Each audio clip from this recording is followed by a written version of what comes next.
We talked about this particular story. I think I touched on it briefly last week, but it's back in the news because there's some extra details that have come out about these 4 teenage girls that accused this 17-year-old boy in California, accused him of sexual assault. They claimed that he was a lifeguard at a pool, and 2 of the girls claimed that he assaulted them right there at the pool.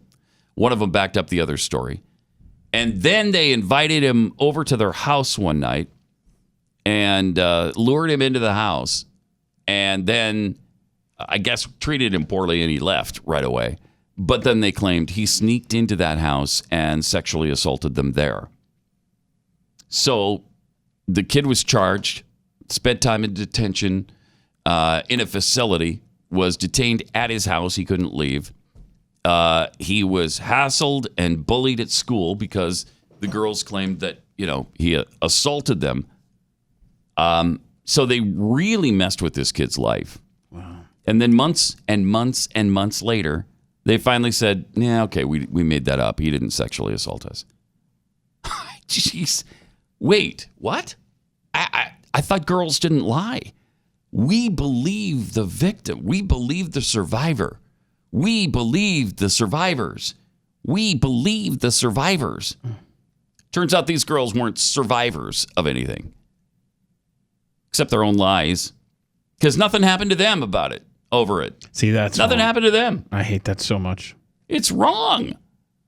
How can it be okay to just accuse somebody of a crime, of a felony, wreck their lives, and then, yeah, well, okay, they were just messing with a guy. And why'd they do it? Everybody's asking, well, why would you guys do that? That's always the question. Why would they lie about it? They lied about it because they don't like him. They just don't like him. That is just unbelievable. This is a society where we reward the youth for doing nothing, and we don't punish them for doing something as heinous as this. Right. There's no consequences. Listen to the quote from one of these girls. I just don't like to hear him talk. I don't like to look at him. I just don't like him. Okay, so you ruined this poor kid's life over that? Wow. The first accuser told other students she would do anything to get him expelled from school. And she did.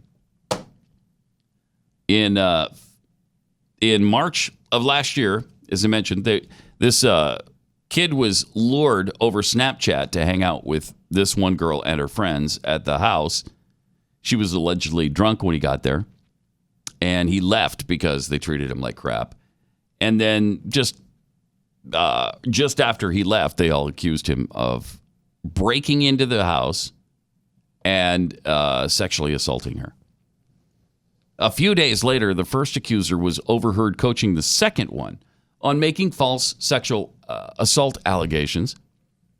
The 2 girls walked together then to the school's counselor's office, where the second girl told school officials he'd broken into her home and assaulted her on the night he came over. They stuck to their stories for months with the help of their precious mean girlfriends. And the friends said, yeah, we saw it all happen. Huh.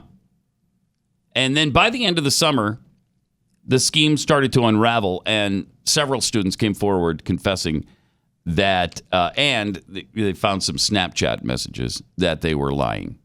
All of them, about everything. So now the parents are suing because he had to endure all these court appearances, detention in a juvenile facility, detention at home, the loss of his liberty, and then, of course, hassled at school and became a pariah there. And it's not going to end there. No. It's not going to end there. He goes to try to get a job 10, 15 years from now. Someone Googles his name, and it's going to be associated. They're not going to take the time to figure out, well, because how did this play out? No, they're just going to see this kid's name attached with accused of sexual assault. Exactly right.